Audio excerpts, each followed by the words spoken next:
But in the real world, when questions are asked about a government's response to an alleged heinous crime, resorting to whataboutery comes across as deeply immoral. And that too when a division bench of the Calcutta High Court, led by the Chief Justice himself, has made piercing observations questioning the commitment of Chief Minister Mamata Banerjee's government to upholding the tenets of constitutional democracy. In fact, the High Court has blown away all TMC's excuses for inaction. Let's take it step by step, viewers. The TMC has claimed that the BJP has been exaggerating the intensity of the situation in Sandeshkhali. Here is what the Calcutta High Court said today. Viewers, it said that the prime accused in this particular issue, Shah Jahan, can't be encouraged by the state dispensation.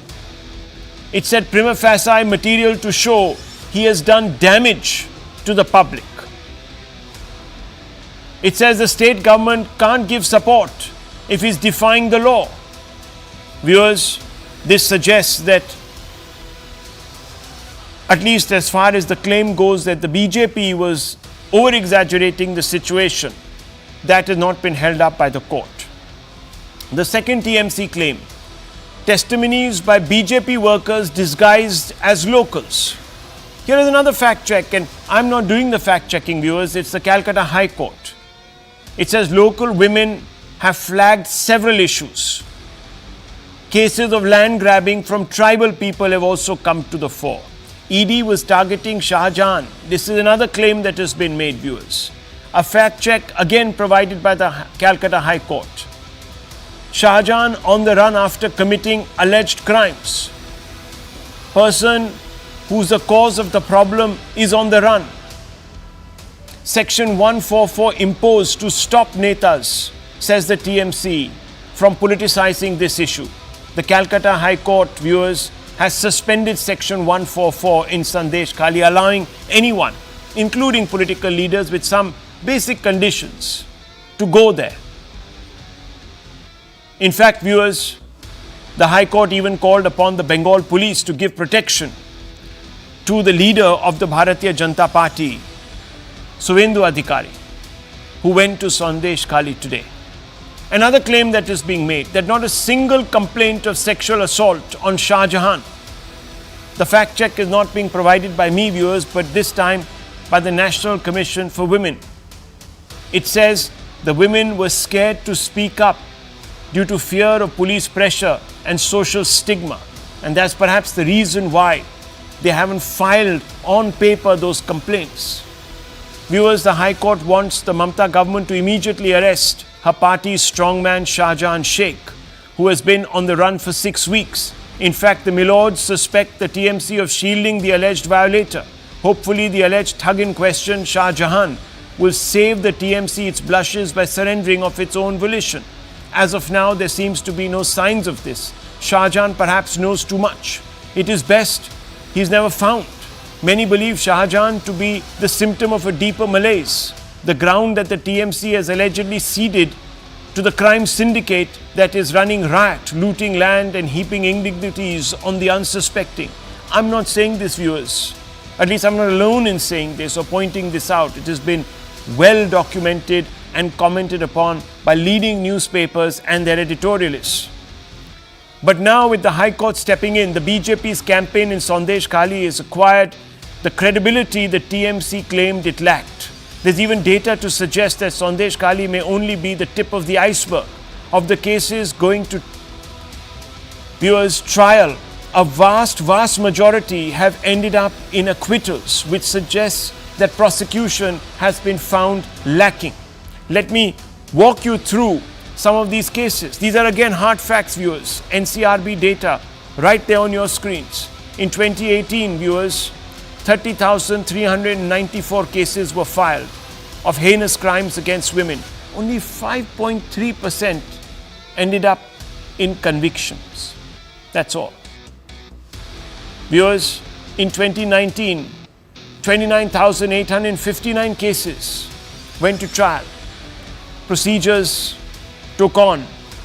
substance with the filing of charge sheets, but only 5.3% of these cases ended up in convictions, the lowest among states almost, viewers. In 2020, 36,000 cases were reported and filed, only 2% conviction rate. In 2021, 35,884 cases, again only 2.5% conviction rate. In 2022, 34,738 cases, this time a marginal improvement to around 9% conviction rate, viewers. Fifth lowest among all states in the country. At least in the public's perception, it won't be easy anymore for the TMC to get away by suggesting that the horrors of Sandeshkhali were scripted by the BJP RSS, as it has claimed. A stunt the TMC claims was timed just before the general election to gain an undeserved advantage. In a sense, for the TMC, it's a harking back to 2006-2007. At that time, Mamta was the underdog as she confronted the seemingly unshakable left on the blood-stained fields of Singur. Mamta's campaign against the left's land grab then, that fomented appalling excesses, resonated with the masses, especially women. Then the left's attempt at brushing away Mamta's protest as shrill histrionics came across as smug patriarchy. The left's callousness won Mamta the support of women voters who catapulted her into the Chief Minister's seat very soon after that, viewers. Since then, women voters are the one constant difference between Mamta and her nearest rival, the BJP, at the ballot box. Today, with the TMC having been caught out paying scant regard to women welfare, Mamta might just be put on test by her greatest support system, the women of Bengal. Viewers, let's open this up without much delay. Let's ask some basic questions tonight. I want to begin first with Professor Monojit Mondol. We are also going to go across to Bharti Ghosh, the spokesperson of the BJP, Ishkaran Bhandari, a lawyer, Tehseen Poonawala, a political analyst. Let me first begin with you, actually, Tehseen Poonawala. You're seeing this as a representative of a member of the India Alliance. You see the court now coming down on the TMC. Your own state leader there in Bengal has been critical of Mamta Banerjee, wanted to go to Sandeshkhali, was stopped from going. He alleged that vast travesties were being committed against the women there. I just want to ask you this. Has Mamta lost the moral high ground on this issue?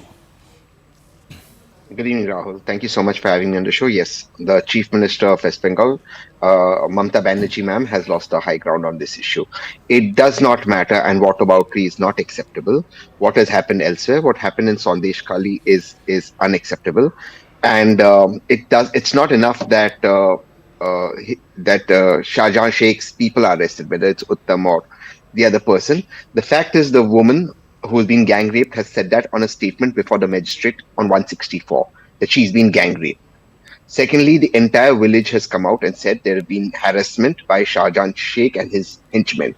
It's not just about harassment about women. They've taken over the lands. Instead of the paddy cultivation, they wanted to do fish cultivation there, fish farming there, which they didn't pay. The Bengal government's gotten a bill last May in the Bengal Assembly allowing Shahjahan Sheikh to illegally take over all of those lands out there. And the fact that 144 was imposed not just in Sandeshkhali, but this, Rahul, you can't go to Sandeshkhali by car. You have to go by ferry. All the points to which you could go by ferry were also 144 was imposed. And this man, Shahjahan Sheikh, is a goon. He hit the ED officers, his goons hit the ED officers, and since then he's escaping. What makes it worse is, when somebody is accused of such heinous crimes, the Chief Minister gets up in the assembly and says, listen, I don't think he's committed it. The police agencies then will not function. So I think it's extremely severe. It needs to be condemned. And she needs to take the high moral ground. She cannot allow this man to get away. So let me ask you then, Mr. Poonawala, since you've been so honest about an alliance partner's behavior, does Mamta Banerjee's TMC today and its attitude towards the complaints that have been filed by these women before other authorities, does her stance, her party stance, her government stance, and especially after what the High Court has said, does this conform with the larger outlook of the India alliance, the India bloc towards women in general and their rights? Because if it does, then I can understand that Rahul Gandhi, Priyanka Gandhi, other members of the Congress party at the highest levels have therefore remained silent. But if it doesn't, why haven't they spoken up? They spoke up when Hathras happened. They spoke up when women wrestlers alleged all sorts of crimes against them by the federation boss. They spoke up during Sengal's time, and I've pointed out all those incidents. So why is there such deafening silence from the Congress top bosses? There isn't. On every issue, including where Congress leaders were involved in misogyny, be it Karnataka or Rajasthan, Priyanka Gandhi Vadra has spoken up. And I'm grateful that you asked this question. So while I don't mean you personally, while somebody may see this as, all right, the Congress has attacked their own government or the BJP on certain issues, and the top bosses haven't, while Congress is fighting in West Bengal, attacked Mamta ji.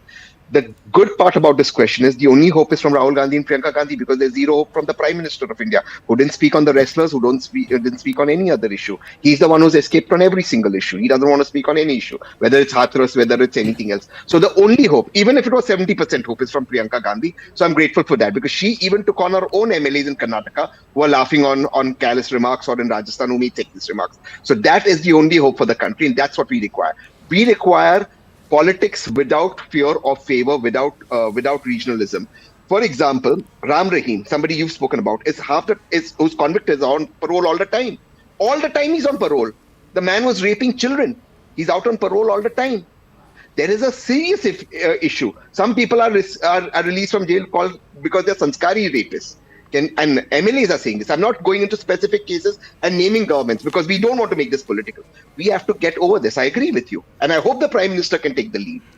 No, look, I mean, again, this sounds a bit like whataboutery. Tehseen, I just asked you a simple question. When it happens within your own ecosystem, then there is a deafening silence. You can accuse the Prime Minister here, justifiably or not. I'm not going to speak. But basically, you can accuse them of double standard. But where has Priyanka Gandhi made any statement against Mamta Banerjee's truculence, anywhere along the lines of what the High Court has said, which was very obviously apparent to everybody, wasn't it? Two Congress MLAs made sexist remarks in the Rajasthan and Karnataka Assembly. She spoke on her own MLAs. But not here. I think that is... anyhow, okay, let's open this up further. But I'm saying she's taken on her own people as well. And that I give kudos. So, I hope everyone can do that. Okay, I can concede to your point. Perhaps we should ask her to speak on Mamta. But that shows hope was only from her, nowhere else. And that is what I want. Let me bring in Mr. Mondol. Mr. Mondol, good evening to you. Apologies for the delay. No, that's all right. Thank you very much for joining us. The High Court itself now has made certain observations, as you know. What do you say now to the usual discourse that we have heard from the TMC suggesting that this was all orchestrated by the BJP RSS? Now there seems to be substance. There is an instruction that has gone out to arrest Mr. Shah Jahan. Till now, the court has stopped short of saying that the TMC government is shielding them, though it implied so. But this is obviously a serious issue which lacks a lot of substance, which actually is imbued with a lot of substance, and it appears that the TMC's attack now lacked a lot of substance. It's quite clear, isn't it? So, Mr. Shivshankar, if you look at the chronology, while the was initially raised by the BJP and other political parties because of the ED raid that happened probably 5th or 6th of January. Since 5th or 6th of January till 10th of February, over a month, the only allegations against Shah Jahan and some of his associates, 2 of them are arrested, only allegation was of land grabbing, extortion and intimidation. Only after 10th of February, this new degree of allegations of, molestation, rape and sexual harassment started to come in. Even then, the fact remained that not a single person went to the police station and made a complaint. The first complaint raised 3 days back in front of a magistrate in the form of 164 statement, on the basis of which a fire was registered and one person, one very prominent leader of that locality was arrested. So where lies the question of not acting on the FIR? Even I would appeal to the media persons. If you have got any testimonies, and the appeal also goes from the DG of the police itself, Mr. Rajiv Kumar has also appealed that if you have any testimonies coming from the media, please share them with the highest police officers or the authorities. Instead of doing that, BJP politicians in cahoots with some of the media persons. I'm not accusing everyone, because your sister channel in Bengal, they are showing a different story. They are showing that there is no problem at all. People are happy. In fact, some outsiders, they went there to create problems. Your channel, you're showing a different picture. And even then, Mr. Shivshankar, if you look at the other side of the story, some people are also arguing that Mr. Shahjahan was very popular in that particular region. So you have to hear both sides of the story. And why Mr. Shahjahan was not arrested by Bengal police, that was also clarified by none other than the DG, saying that ED stopped our investigation. It is ED who is supposed to investigate into a matter which has got nothing to do with rape, molestation and sexual harassment. That is a case of ED. In fact, there was no case. He was merely called as a witness. It is a different matter altogether. That though today you would agree broken, that the High Court has asked. Broken. That is a different story altogether. Fair enough. ED was though you will agree not tonight doing its job when they barged into his house without any notice. Okay, but Mr. Mondol, today you will agree that the High Court has called upon him to surrender. These are the High Court's words, not mine. The High Court bench, division bench led by the Chief Justice itself. I do not think there is an order, but a Supreme Court has also suggested something else. Supreme Court has refused to encourage the petition also. No, they only said you go to the High Court. Anyhow, let me bring in Bharti Ghosh. Okay, so the High Court has now taken a position. There is no order as such. Bharti Ghosh, respond to what Mr. Mondol has said. Hi Rahul. So much respect for law. DG says that police cannot act because ED is on the job. So much respect for law. But when the judiciary orders the rejection of 144, allows a political leader to go in, he stopped, he is obstructed. You see, this is a situation which has been continuing for very long in Bengal. It was in Kamduni, it was in Park Street. Now it has exploded in larger degrees, in larger volume, because Bengal always had this unofficial emergency imposed. No one speaks against the government. No one does anything against the government. The government will do whatever it wants to do. And so now we have a constitutional crisis and a sarkar. I call this sarkar Sarvograsi Sarkar. Means it does not respect the human rights, National Human Rights Commission. It has no respect for the judiciary. It has no respect for the women of Bengal. And also, very important point, why were the victims covering their faces? They were covering their faces because Mamata Banerjee called them Bohiragato, means they are from outside. Now they have shown their Aadhaar cards and they have taken out the cover. Now why they have taken out the cover? Because the wild beast is on the run. That is why it is an evolution of Nari Shakti, which I'm sure that history will have to open a new page to carry forward. A group of women now have chosen a new role to come forward and protest. It's not a question of BJP or TMC. It's a question of women being molested, sexually assaulted for years together. And now the wild beast is on the run. They come out and they open their cards, and the police has been always instead of a Rakshak, a Vakshak in Bengal. So let me bring in Mr. Bhandari. Mr. Bhandari, I'll come back to you, Mr. Mondol. You can respond. Let's just open it up to everybody. Mr. Bhandari, now with the High Court stepping in, could it be said that the BJP's campaign in Sandeshkhali has acquired the credibility that TMC claimed it lacked? It's an open-ended question.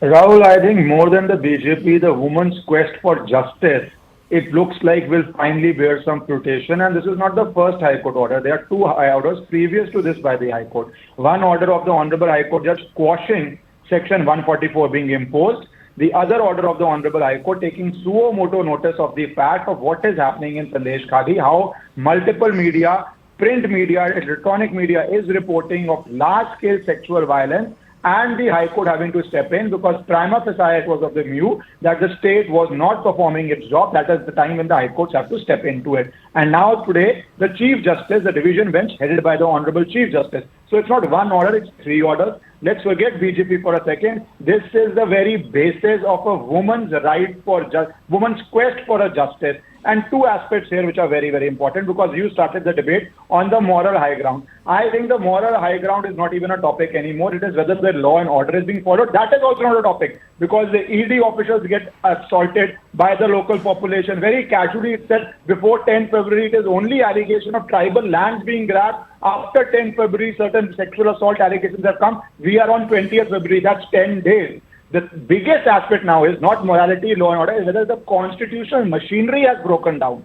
That is the aspect we have to focus in legally, because it becomes a much wider problem when women have to cover their face, then give evidence. And I was on a debate where certain people came and said there is no complainant.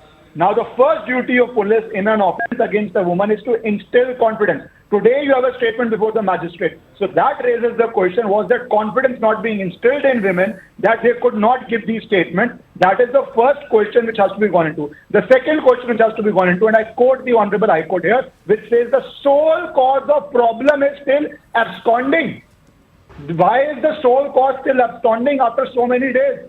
The third aspect is that the court has to observe, it's a prima facie observation. It is rather surprising that the person who is the core of the problem cannot be apprehended to date, is on the run. The larger view of the matter has to be taken up by the state, especially when the person who's the sole cause seems to be absconding. So these are the High Court passing orders. Forget BJP, forget every other body. The court's conscience is being shaken by what is happening in this area. The court has quashed 144. The High Court upheld that order, did not interfere with the quashing order. The suo moto order of what is happening to the criminal, the High Court is saying we will have to ask him to surrender. Okay. It has to do these basic steps which should have been done with the police. So the last line I would say, it is no longer in the realm of morality now. Whether the constitutional breakdown has occurred or not, that has to be seen in the state of West Bengal. Okay, so I'll pick that up, but 1 second, Mr. Mondol, please respond. The sole cause of the problem is absconding. So let's come back. Forget about the chronology, how it started, how it didn't start. I'm not saying it. The High Court has made this very clear in its order.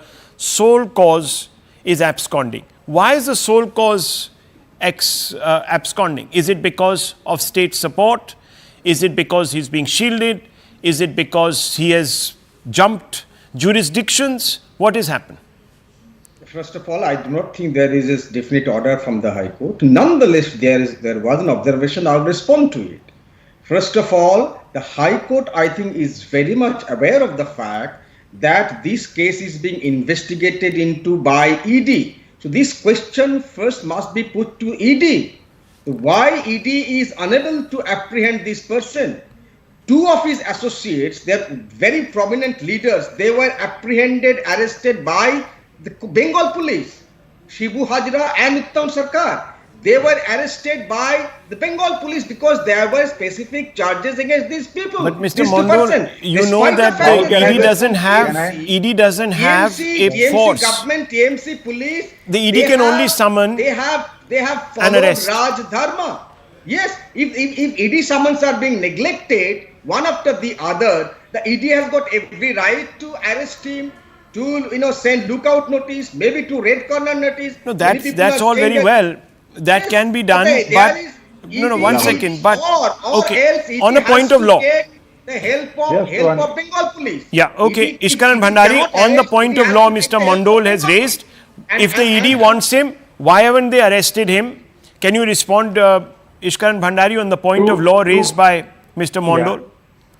2 very basic facts. It's a matter of record that when the ED went, it was attacked by a mob there and 3 ED officers had to take medical treatment. Now, is that not a constitutional breakdown where government officers can be attacked by the goons of the person they go to arrest? And is that not the responsibility of the state government? First aspect. The second aspect, because again I will quote from the High Court order of observation that's being reported, which is he can't be defying the law. If one person can hold the entire population to ransom, the ruling dispensation should not support him. These are the observations coming from High Court. I do not know why are we having this debate in a vacuum. It is very clear that the High Court Okay, is talking about Mr. the government Mondol, of Western Bengal. respond. Why aren't you saying that that the sole cause of the problem needs to surrender? Why hasn't the TMC put this statement out? Let me respond to this, advocate. One DSP was murdered in broad daylight in Haryana by these, goon mafias. Rahul, 2 years back. this is again. No, hang on.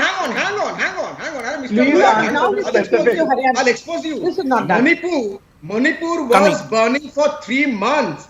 One of their ministers said that you need president's roles in Manipur for 3 months. The women were paraded naked after being raped. What are you talking about? But that can't be the response. No. You can't say two wrongs make a right. Again, you are forgetting the chronology. From 12th of February, the Bengal DIG, CID, led all police office, women police team to go there to instill confidence in the people. Thereafter, it is Bengal police who have arrested. Sir, obviously it's not enough. The High Court is saying that the sole cause of the problem. Definite churches. But the ED was definitely. Hello? Witnesses summon a witness and you burst in their house without any notice, you break his door. That is also a crime committed by ED. Okay, one second. That is fine. All that is fine. It is, you can legitimately make those points.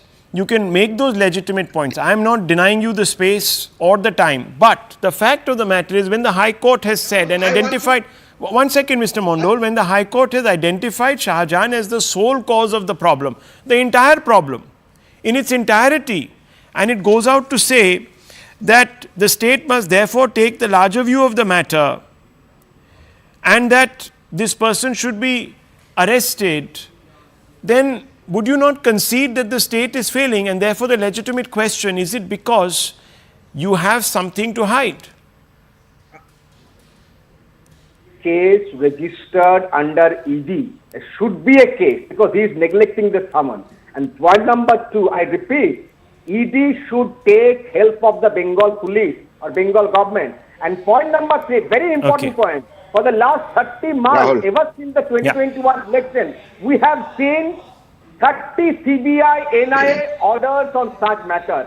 I want to know after 2.5 years, even more than that, in how many cases TMC leaders were arrested, prosecuted by CBI, NIA, all those investigations are happening under the direction of the Honorable High Court on similar kind of allegations. Okay, one second. Let's open this up. For the last Rahul. 2 years and 9 months. One second. I'll just bring in Bharti Ghosh to respond to you, Rahul, and then I'll Rahul, come to you. Tehseen, last word to you. Let me bring in Bharti Ghosh. One second, Mr. Mondol. Let Bharti Ghosh now respond, please. Yes, Bharti Ghosh, yes. You see, I don't want to digress and take myself to Manipur, Haryana and all over the world. I want to stick to Sandeshkhali. There are larger interests involved. So much large that the whole administration is now busy sheltering and giving a safe place for Shahjahan. Now that the High Court order has come in, they will not respond, they will not give Shahjahan out, because whenever something like this happens in Bengal, the first thing that you see is the Honorable Chief Minister stepping in and saying something either against or in favor of the accused. And when that happens, the whole police administration takes it as a cue and responds accordingly. This has happened. This is no single isolated case. We have seen many cases like the Sandeshkhali gang rape case before, when the chief minister had stepped in and said something favoring the accused. The police administration was quiet. Here also, there are much larger interests involved. Let's not speak over each other, please. Very led. They are supporting each other. But you know, the end, let me talk about the end. The end is this, that this guy cannot return to Sandeshkhali. He will see Tihar, or he will have a much more brutal end in the hands of the women and the people that he had victimized for so many years. Let's not go that far. Let's not.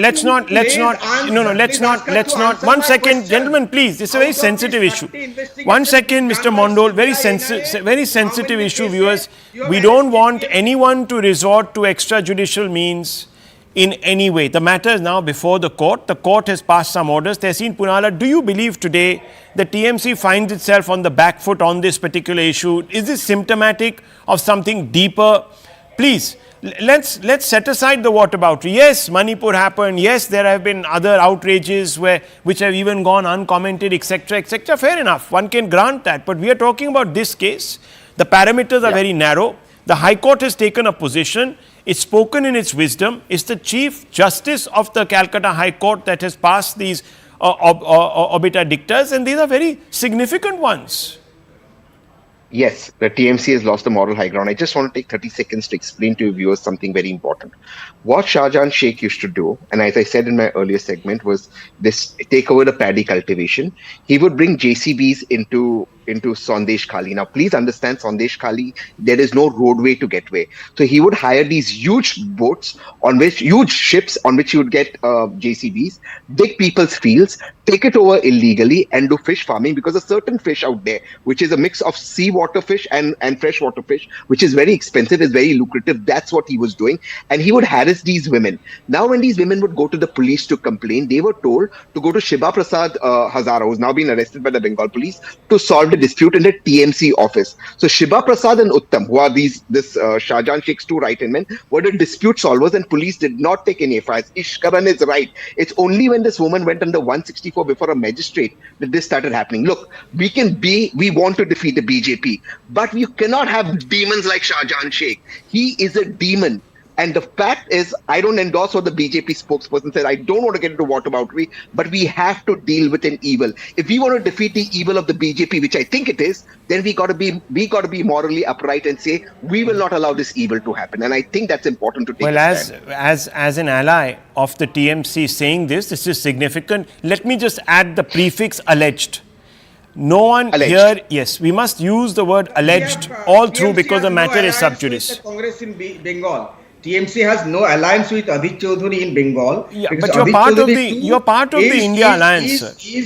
Has been the Congress has taken the Congress for good or bad an alliance. For good or bad, the Congress has taken a enlightened position tonight.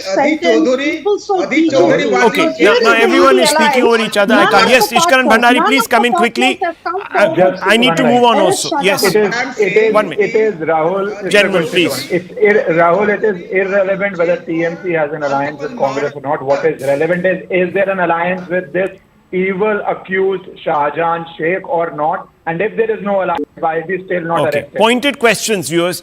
We are not asking these pointed questions, thankfully, for a change. It is the High Court that is asking these pointed questions. Now, whether it follows up with strictures, I can't say, viewers. The matter, as I said, is before the court. It's a very sensitive issue. It concerns prima facie women's rights. It concerns, obviously, a very, very, how should one say it, trenchant, piquant political situation is perhaps the best phrase. Piquant political situation coming as it does before the general elections. It could have an impact. Therefore, it is very, very, very necessary on the part of the media to be restrained, to let the courts do the topping. And that's why, viewers, all my questions have been based on the context that the High Court of Bengal, of Calcutta, has provided. I need to move on, viewers. I need to move on. There's been another big story. I'll get straight to the questions. Did Rahul Gandhi lose his family's Amethi bastion because he took the voters for granted and didn't do much for his constituency? Or did he lose in Amethi because the voters made a big mistake by believing rival Smriti Irani's alleged anti-Rahul propaganda? Two questions. Why are these questions being asked? Because an answer today was provided. It appears by Jairam Ramesh, the Congress media chief. At least that's what the BJP alleges when the Congress Neta said, and I quote, "The people made a mistake earlier, but now they have realized it and want Rahul Gandhi's ghar wapsi," unquote. Listen in to Mr. Jairam Ramesh. नहीं, वो तो CEC तय करेगा, राहुल जी तय करेंगे, कांग्रेस अध्यक्ष तय करेंगे, और सीईसी है, एक प्रक्रिया है हमारे पार्टी में। पर हाँ, कल हमने सुना, मैंने भी सुना, गौरीगंज में, बाबूगंज में, अमेठी में, सब जगह मैंने सुना कि राहुल भैया को वापस आना है। वो राहुल जी और सीईसी और हमारे अध्यक्ष पर निर्भर है, पर माहौल जो है वापसी का है। तो लोग समझते हैं कि 2019 में उन्होंने एक गलती की और वो राहुल जी को वापस चाहते हैं। लोग जब समझ गए कि उन्होंने गलती की, अब वो राहुल गांधी को वापस चाहते हैं. Moments after Jairam Ramesh made the comment, he was hauled over the coals by the BJP for insulting the wisdom of the voters. Smriti Irani, of course, who has won or wrested that seat from Rahul Gandhi, said this. Viewers, listen in. I think it would be very befitting for somebody who managed to lose as the national president of the Congress party, a seat that was conditioned and touted as the dynastic seat of the Congress party. The fact that he wants to just bypass it, hurry through it, speaks volumes. Secondly, I believe that Mr. Gandhi thinks that he's extremely welcomed in Amethi. Today, you yourself were witness to the facts. Roads were empty, that they had to ship in their supporters who could barely reach a number of 500 from Sultanpur and Pratapgarh. Thirdly, they were dependent on Akhilesh Yadav to come and support them in Amethi. So imagine this is supposedly once upon a time a Congress bastion, 50 years versus 5 years of a BJP Karyakarta like me. And the fact that Mr. Gandhi today came and was not found welcomed by the local citizens speaks volumes about the anger against him. Well, viewers, the numbers suggest that Rahul's loss in Amethi was not an isolated incident. Here are some hard facts. Rahul's popularity was dipping there just as the Congress party's popularity was dipping across the nation. In 2004, Amethi, Rahul Gandhi won 66.2% of the votes versus Vedanti of BJP winning just 9.4% of the votes. In the Lok Sabha, the Congress won 145 seats with 26.5% of the vote share. The BJP had only 21% of the vote share then. In 2009, Amethi, Rahul Gandhi won with 71.8% of the vote versus PK Singh of the BJP winning only 5.8% of the vote, viewers. In the Lok Sabha, the Congress won 206 seats with 28.5% of the vote share. The BJP wins 116 seats with 18.8% of the vote share. So as the vote share goes up, Rahul Gandhi's vote share also goes up. Margin of victory becomes bigger. It's directly linked to the Congress's fortunes. In 2014, Amethi, Rahul Gandhi won with 46%. Reduced margin from the last election, almost 20-25% of the vote gone. Versus Smriti Irani, she won 34% of the vote. Remember, the BJP in the election before that had won around 8% of the vote and even less. So this time it was almost a 6 times jump in the amount of voters showing up to cast a ballot for the BJP. In the Lok Sabha, the Congress won 44 seats. Number came down. So did the vote share by 10% almost. The BJP won 282 seats with 31.3% of the vote share. 10% jump in the vote share. So you can see, viewers, the difference, and it's reflecting in Amethi. In 2019, second term of Mr. Modi, Amethi, Rahul Gandhi lost just 43.68 or 86% of the votes, while Smriti Irani won 49, almost 50% of the votes. The Congress won just 52 seats with 19.7% of the votes, even less than in 2014, while the BJP won 303 with an even increased vote share, 37.7% of the votes. So the Congress's overall fortunes, the anti-incumbency against the Congress top leadership, hurting Rahul Gandhi in Amethi, and if that trend continues, he's not really going to be welcomed back by the voters of Amethi. Let me open this up and go straight across to Tehseen Poonawala and ask him this. Tehseen Poonawala, today Jairam Ramesh has come out and said, oh, well, you know, the people of Amethi want him back. The people of Amethi made a mistake and they realized they made a mistake. Is this a convenient passing of the buck? Be honest. No, it's not. I went to Amethi twice in the last month before coming to Delhi and then back to my home city. And everyone in Amethi, everyone is agitated with what the BJP has done, with the arrogance. Even videos that have come out yesterday of the Honorable Minister and Member of Parliament of Amethi, where women are crying that their lands have been bulldozed. and people are asking her to leave, have gone extremely viral on social media. Somebody saying "bad job, bad." She said that she'll sit on a protest, and people told her, please sit," and she was quite agitated. So that's fine. I don't want to make personal remarks. She's done what she's had to do. It was her duty to fight. She fought. She won a good election. People of Amethi have realized nobody can serve Amethi and Raebareli like the Gandhi family, and the proverbial son is returning to his motherland. He's returning to his karma bhumi, and Rahul Gandhi and the Congress will win Amethi 2024. So is he going to contest? Why hasn't that been announced already? But why should they? Why should you be hoping? Why should you be hoping? I mean, Amethi, why is there such uncertainty? There is no uncertainty. You may think it's political strategy. Why? No, but he's there. He should say that I'm back. I'm going to be contesting. He's there today. But one second. That's a strategy we can leave to him. Can I ask you, when the Honorable Prime Minister contested from 2 seats, Varanasi in Gujarat, was that uncertainty?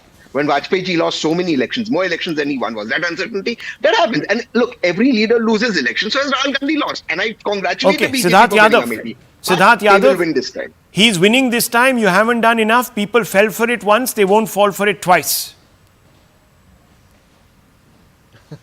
Rahul, I think the entire Congress party and especially Tehseen also knows the reality. They're trying to build some confidence out of a false narrative, and they're trying to project that finally Rahul Gandhi has the confidence to go back to Amethi. And when I say go back, this reminds us that he ran away. He ran away to Wayanad. After running away to Wayanad, he never looked back to Amethi. Forget that. Over the years when he was, it was considered a bastion of the Congress party and was winning so many years, he never was able to even build a house there, never was able to serve the people there. It was one of the poorest and the most backward areas of Uttar Pradesh. That is what was brought to Amethi by the Gandhi family. And now in the era when the mother can't even think of contesting in Raebareli, when she is also running away, Rahul Gandhi has the confidence to get back. This is, I think, just false hope giving for the Congress party. They're trying to save their faces by saying no, we still have the confidence to go back. But the reality is that the people of Amethi, the Raebareli, entire UP now know that the Gandhi family have given them false promises and nothing. Let me else. ask, Tehseen Poonawalla, Rahul Gandhi poverty. And the Congress have already let it be known that he's going to contest definitely from Wayanad. This they've already said on the ground there. Why can't they say the same about Amethi? But can we also allow the Congress to make its own political strategy? We know, and you know this, that they're in final leg of talks with Samajwadi Party for Uttar Pradesh. They have a right to their political strategy. So let me tell you, when you ask the Modi question, there are a lot of rumors that the Honorable Prime Minister may contest from Odisha. There are rumors that are going around.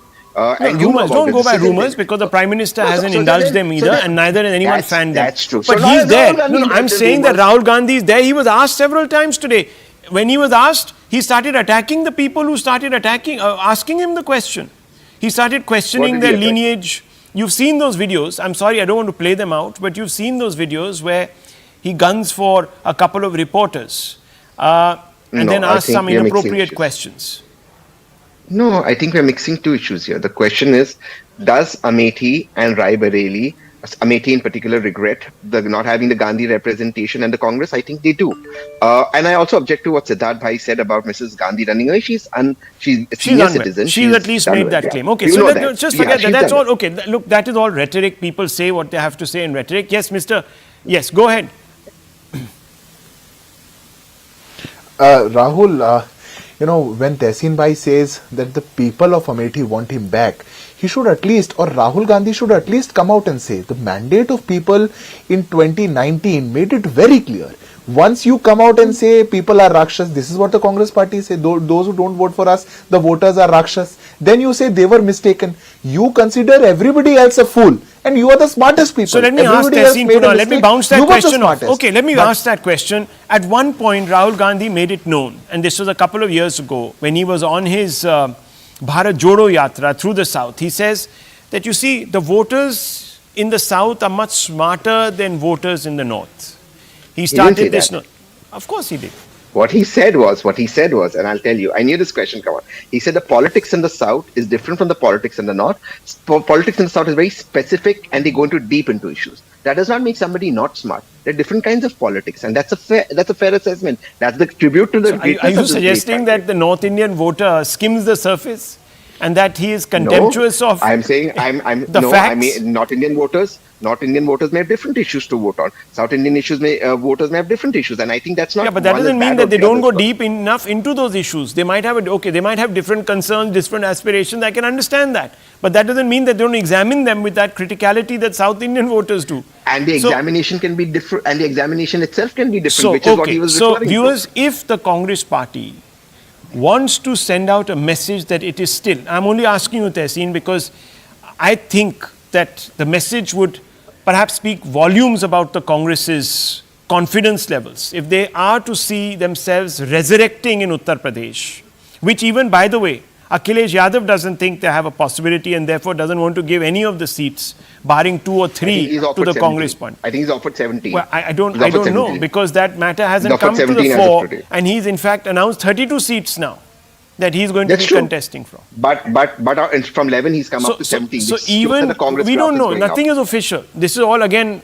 आप कह रहे हैं हवा में बात चल रही है तो हवा में हम आपकी भी बात सुन लेंगे. But the point is, Tehseen Poonawalla, if your own allies are underconfident, if one of them has even left and decamped to the BJP, there is a problem, isn't it?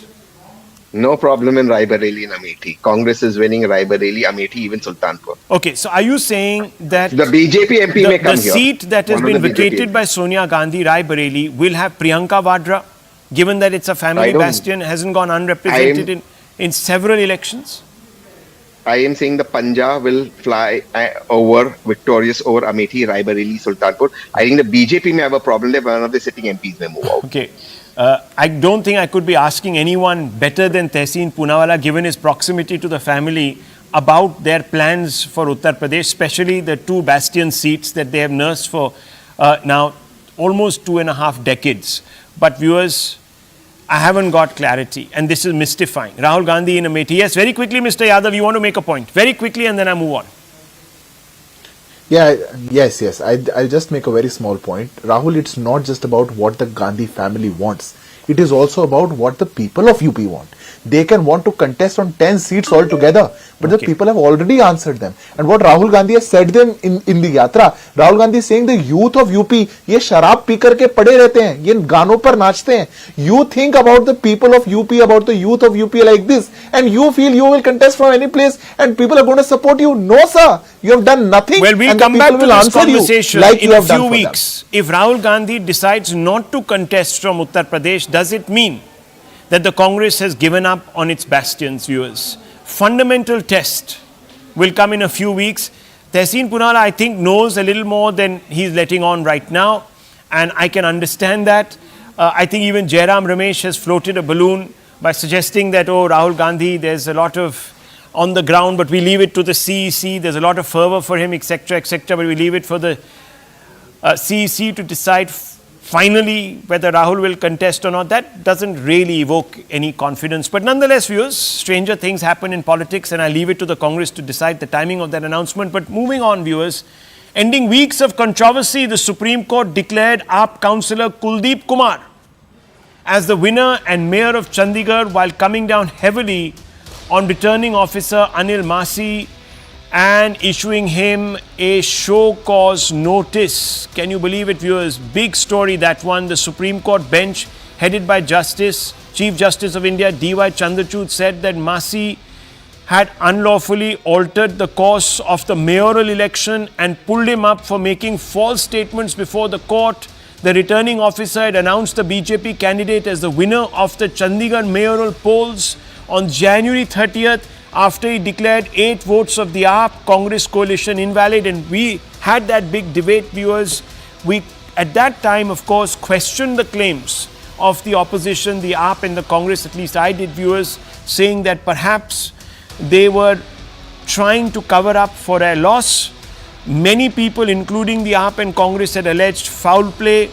It appeared, viewers, that perhaps that might be a possibility, an outside possibility.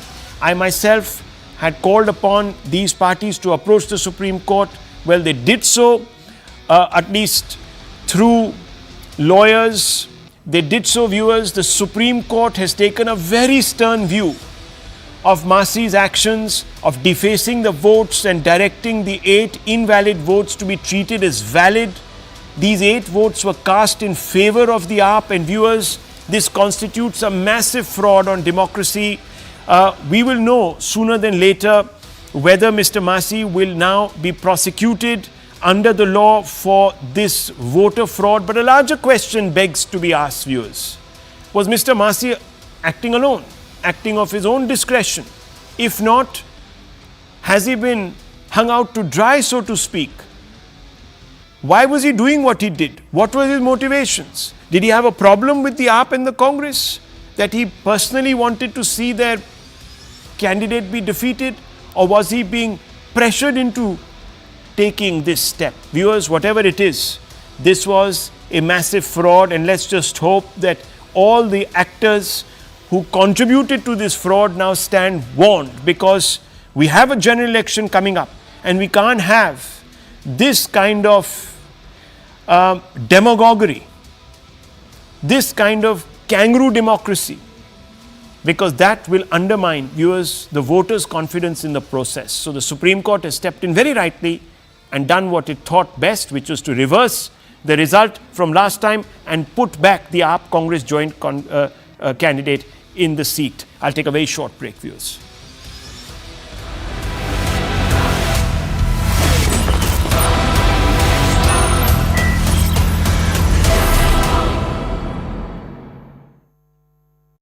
As guardians of half of my heart and half of my soul, but I still have the other half, and it tells me that I have no right to give up. I will continue the work of Alexei Navalny, continue to fight for our country. I urge you to stand next to me, to share not only my grief and endless pain which has enveloped us and does not let us go.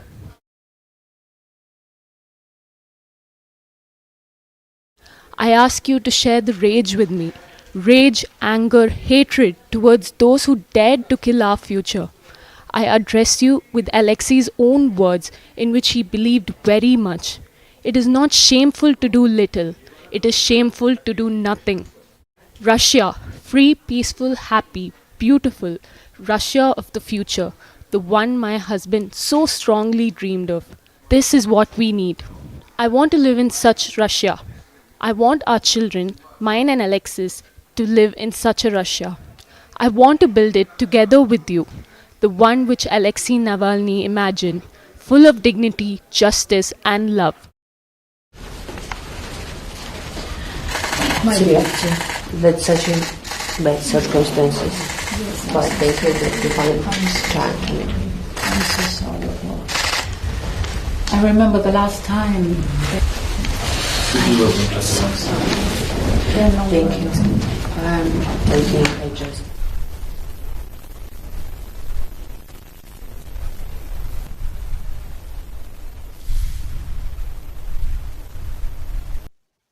When my husband died, I hardly can talk for a whole week, even more. I just couldn't believe if anybody wanted to hear my voice, or what could I tell people after death of my husband.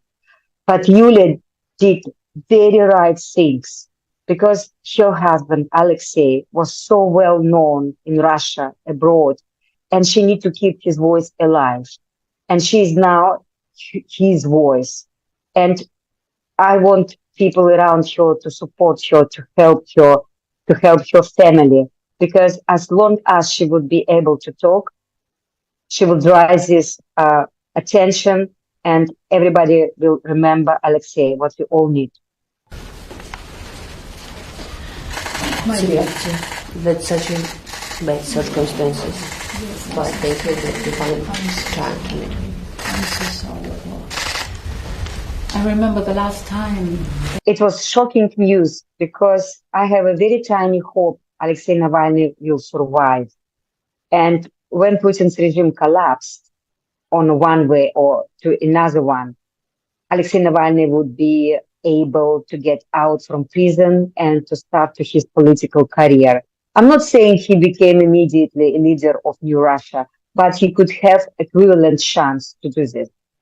Unfortunately, it was a dream, and now we all have to agree Putin has another person who he wanted to kill, and he killed.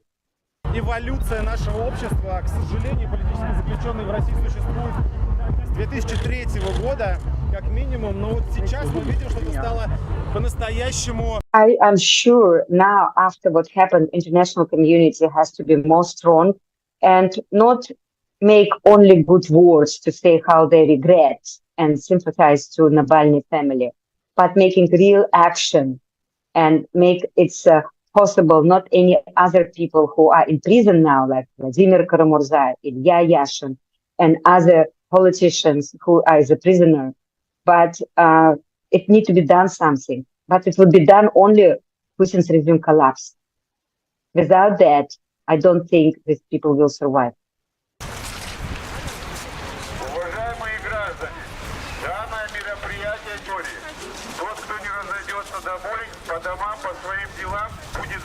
When we see even tiny protest, even tiny reaction for death of Alexei Navalny, I think it's very serious. We still have people who are not brainwashed, who really do understand.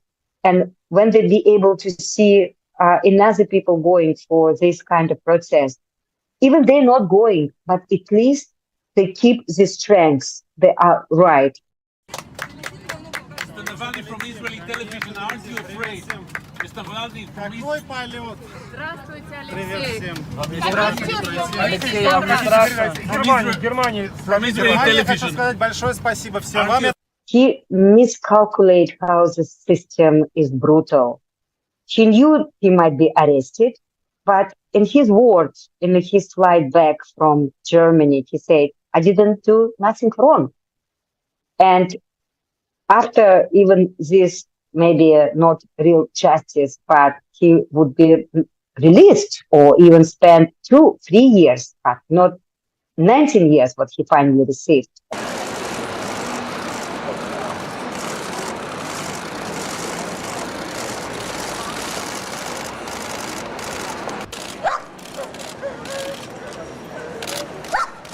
Thank you. Thanks.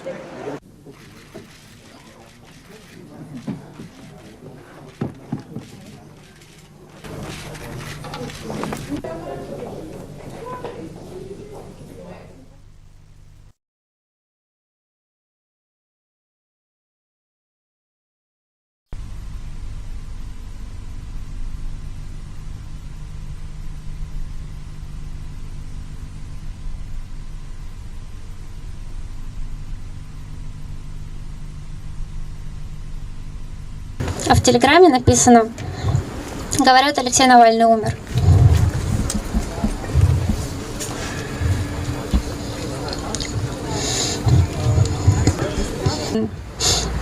Politischen Gefangenen einsetzen, weil sie sind der gleichen Gefahr ausgesetzt wie Alexei.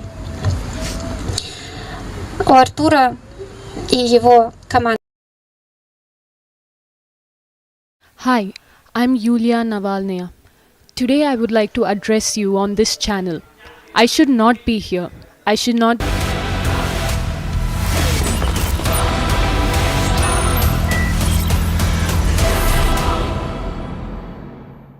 Prime Minister has inaugurated an important rail line in Kashmir Valley. Now this particular train will run from Banihal to Sangaldan. Now these are two different types of things that are happening. One is the Banihal, Khari and Sangaldan 48-kilometer stretch of this new train. And then for the first time the electric train, Farooq Abdullah over there taking a ride on this particular electrified train which will go to Jammu region, and this is one of the important milestones that the railway is trying to achieve. Excited employees of the railways and people and families have been brought today to take a ride of this particular train.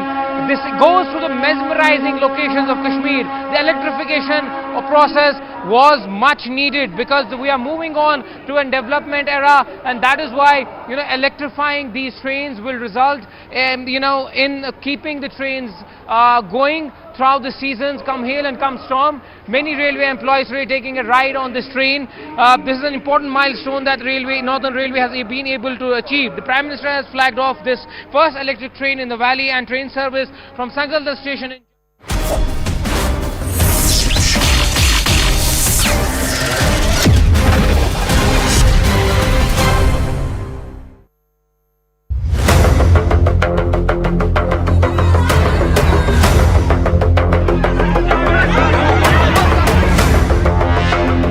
a victory of the constitution. শাহজাহানের শাস্তি চাই তো ভালো থাকবেন আছি সাথে This is my job to recommend whether it will be accepted or not. It is on the president. Bhajpa तो थोड़ा रामायण करते हैं ना, तो रामायण से उठा के माता कैकेयी को भेज दिया है।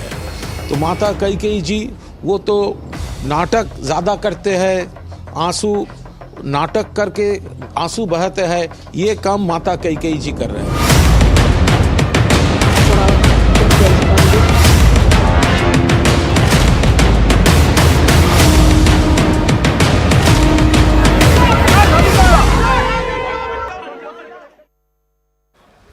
Namaste, Jai Hind and welcome to this edition of The Right Stand. I am Anand Narsimhan.